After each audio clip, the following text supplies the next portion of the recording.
இன்றைக்கி நம்ம எங்கே வந்திருக்கோம்னு பார்த்தீங்கன்னா வலசரவாக்கம் ரோட்டில் இருக்கிற ஸ்ரீ சக்ரா பார்ட்டி ஹாலுக்கு தாங்க வந்திருக்கோம். எதுக்காகன்னு பார்த்தீங்கன்னா ஸ்ரீஜாவோட ஃபர்ஸ்ட் பர்த்டே செலிப்ரேஷனுக்காக அண்ணா இன்வைட் பண்ணியிருந்தாங்க. ஸோ அதனால் வந்து பார்த்தீங்கன்னா ஃபேமிலியாக எல்லாருமே போயிருந்தவங்க. பார்ட்டி ஹால் வந்து பார்த்தீங்கன்னா 3rd ஃப்ளோருங்க. கையில் ஒரு கிஃப்ட் கூட இல்லாமல் லிஃப்ட்டுக்குள்ளே என்ட்ரு ஆனவங்க. ஏய் உனக்கு வெக்கமே இல்லையாடா? லிஃப்ட்டு சும்மா பட்டனை தட்டின உடனே 1 2 3ன்னு சொல்லிட்டு 3வது மாடியில் கதவு திறக்க நாங்கள் எல்லாரும் வெளியே வந்து பார்ட்டி ஹாலுக்குள்ளே என்ட்ரி ஆனவங்க.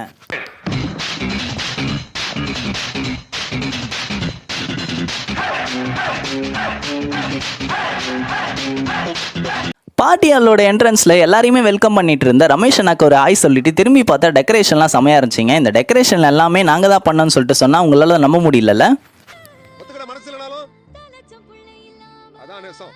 திடீர்னு பார்த்தா கலராக தொப்பிலாம் கொடுத்துருந்தாங்க. சரின்னு சொல்லிட்டு 3 மாதம் கழிச்சு மே மாதம் வரதுனால நானும் 3 தொப்பியை வாங்கி பேக்குள்ளே வச்சுக்கிட்டேங்க. சம்மர் டைமில் யூஸ் ஆகும்னு சொல்லிட்டு.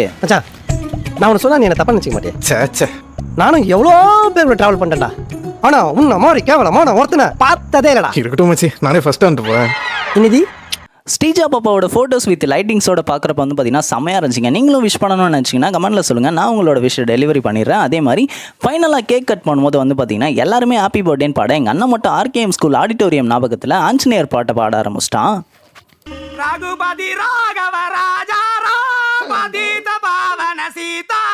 ஃபைனலாக கேக் கட்டிங்லாம் முடிஞ்சு கிஃப்ட்லாம் கொடுக்க ஆரம்பிச்சாங்க. அதாவது பார்த்தீங்கன்னா பர்த்டே கேர்ளுக்கு மட்டும் இல்லைங்க, வந்தவங்களுக்கும் வந்து பார்த்தீங்கன்னா கிஃப்ட் கொடுத்தாங்க. சரின்னு சொல்லிட்டு நானும் நிற்க ஆரம்பிச்சிட்டோம். டே கிஃப்ட்லாம் பெருசாக இருக்குடா, கண்டிப்பாக நம்ம இங்கே கிஃப்ட் வாங்குறோம். கண்டிப்பா நாம இங்கேயே வாங்குறோம்.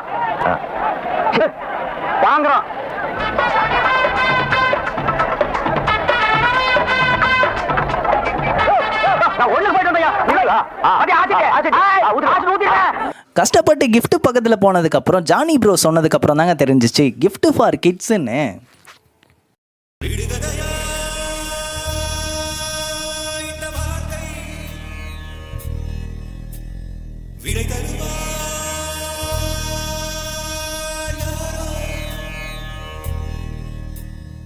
எனது கை என்னை அடிப்பதுவோ, எனது விரல் கண்ணை கெடுப்பதுவோ, அழுது அறியாத என் கண்கள் ஆறு குளமாக மாறுவதோ.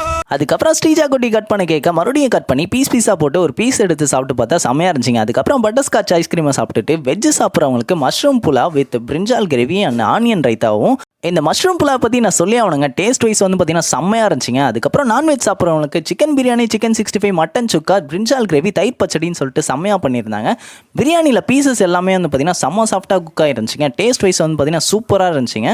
முக்கியமாக இவங்க தளர தயிரை ஊற்றி செஞ்சு வச்சுருந்த தயிர் பச்சடியோடு சேர்த்து வச்சு சாப்பிட்றதுக்கு வந்து பார்த்தீங்கன்னா சக்கத்தாக இருந்துச்சுங்க. அதே மாதிரி சிக்கன் 65ல் அந்த பீசஸ் எல்லாமே சூப்பராக இருந்துச்சுங்க. சுக்காவும் சாப்பிட்றதுக்கு வந்து பார்த்தீங்கன்னா மாசாக இருந்துச்சுங்க. நிறைய நல்லி பீசஸ்லாம் மாட்டிச்சு. பட் ஆனால் அன்ஃபார்ச்சுனேட்டாக என்னால் சரியாக சாப்பிட முடியலங்க அன்றைக்கி.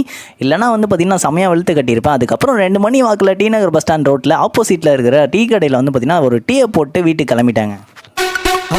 மறக்காம சர்ப்ரைஸ் பண்ணுங்க. தேங்க்யூ.